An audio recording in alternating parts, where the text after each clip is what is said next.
राष्ट्रीय नागरी उपजीविका अभियान अंतर्गत तसंच कोल्हापुरातील महिला आर्थिक विकास महामंडळ अंतर्गत स्थापित भरारी शहरस्तरीय संस्थेची दुसरी वार्षिक सर्वसाधारण सभा उत्साहात पार पडली। यावेळी बचत गटातील महिलांना विविध शासकीय योजना आणि बँकांच्या कर्ज योजनांबद्दल मार्गदर्शन करण्यात आलं। राष्ट्रीय नागरी उपजीविका अभियानाअंतर्गत तसंच महिला आर्थिक विकास महामंडळ अंतर्गत स्थापित भरारी शहरस्तरीय संस्थेची दुसरी वार्षिक सर्वसाधारण सभा कोल्हापुरातील जवाहरनगर इथल्या सिद्धनाथ मल्टीपर्पज हॉलमध्ये आयोजित करण्यात आली होती। यावेळी पूजा ऋतुराज पाटील यांच्या हस्ते दीपप्रज्वलन करण्यात आलं। त्यानंतर सामूहिक प्रार्थना घेण्यात आली। यावेळी संयोजकांच्या वतीनं पूजा ऋतुराज पाटील यांच्यासह उपस्थित मान्यवरांचं स्वागत करण्यात आलं।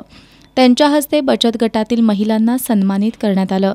या प्रसंगी जिल्हा उद्योग केंद्राचे व्यवस्थापक विकास कुलकर्णी यांच्यासह मान्यवरांनी महिलांसाठी तसंच महिला बचत गटांसाठी असणाऱ्या विविध शासकीय योजनांची तसंच बँकांच्या कर्ज योजनाबाबतची माहिती सांगितली।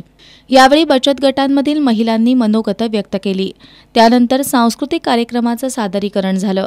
यावेळी जिल्हा समन्वय अधिकारी सचिन कांबळे, जिल्हा उद्योग केंद्राचे व्यवस्थापक विकास कुलकर्णी, लेखा सहाय्यक विजय कलगुटगी, सारिका पाटील, कोल्हापूर महानगरपालिकेचे रोहित सोनुले, क्षेत्रीय समन्वयक दया सरनोबत, भरारी संस्थेच्या अध्यक्षा अनिता गवळी, सचिव वैशाली नांगरे, सहयोगिनी स्वाती तोडकर, प्रमिला धनवडे, रेणुका पाटील, अनुराधा जाधव, अरुणा पाटील यांच्यासह बचत गटातील महिला मोठ्या संख्येनं उपस्थित होत्या।